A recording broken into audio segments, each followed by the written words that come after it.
এক মহিলা একটি অজগর সাপ পুষত। সাপটিকে সে অসম্ভব ভালোবাসত। একদিন হঠাৎ তার আদরের সাপটি খাওয়া দাওয়া সব বন্ধ করে দিল। কয়েকদিন চলে গেল, কিন্তু সাপটি কিছুই খায় না। মহিলাটি অবশেষে পেরেশান হয়ে সাপটিকে ডাক্তারের কাছে নিয়ে গেল। ডাক্তার মনোযোগ দিয়ে মহিলার সব কথা শুনলেন।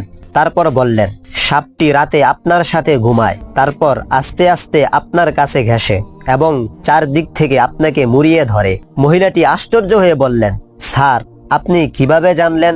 এবার ডাক্তার খুবই ভয়ানক এবং অপ্রত্যাশিত একটি বিষয় উল্লেখ করলেন।